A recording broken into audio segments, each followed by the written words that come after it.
sa Pilipinas? Ano na? Paksili? Paksilica. Yung Paksilica. Paksili? Hindi ma'am, Paksilica. Paksilica.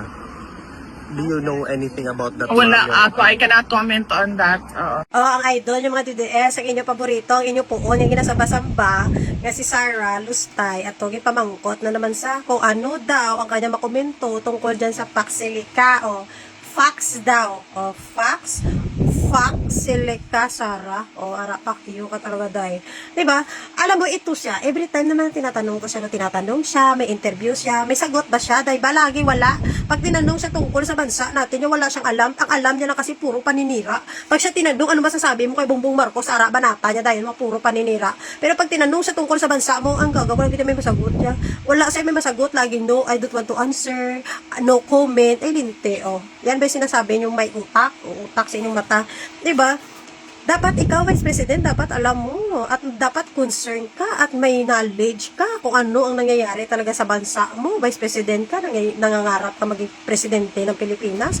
Tapos, pag tinanong ka about sa mga ganyang bagay ng very, very viral and hot topics ngayon, trending yan at tanong sa lahat ng Pilipino. Kahit kami nga mga Pilipino, tinatanong kami tungkol dyan sa Paksilica, kung ano masabi namin, nagsasagot kami. Tapos ikaw, pag tinanong ka tungkol dyan, no comment ka. Talaga ba? No comment, wala ka talaga may sagot at hindi mo talaga alam. Kasi wala kang pakialam. O, kasi yung ginagawa mo nga, hindi ka man nagtrabaho, sige ka man lagaw-lagaw, o punta ka dun kung saan lugar ka, o uwi ka sa Pilipinas, wala ka naman masasabi. O, ano ba ginawa mo bilang isang Vice President? Di ba, wala lang din. O, nananom ka man lang yan, ang alam mo lang yan is mananom ka sang puno, sang kahoy, mo lang na. No? Pagdating dito sa mga ganito, usapin niya tahimik siya, no comment as usual. Kailan ka pa ba sumagot sa mga interview sa'yo? Lagi ka naman no comment talaga eh. Kaya walang bago dyan. Ganun na nasanay na kami na every time pag in-interview ka, no comment ka, o di kaya you don't want to answer the question. Di ba?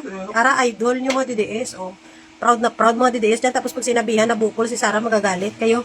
Pero i-question nyo sa sarili nyo, bakit kaya pag tinatanong siya, pag in-interview siya tungkol sa nangyayari sa ating bansa, lagi siya no comment. Pero pag sinabi, ano masasabi mo sa gobyerno, ano masasabi mo sa admin, ano masasabi mo kay Marcos, ara banatan niya dahil balbal sa dahil paninira kung ano-anong negative comments ang sabihin niya, daw feeling niya perfect siya. Oh, tandaan nyo ha, grabe ka sensitive ang issue na to about dyan sa Paksilica. Dapat may knowledge ka man lang at dapat may sagot ka man lang kasi Vice President ka, tapos sasagutin mo lang no comment, eh gagag.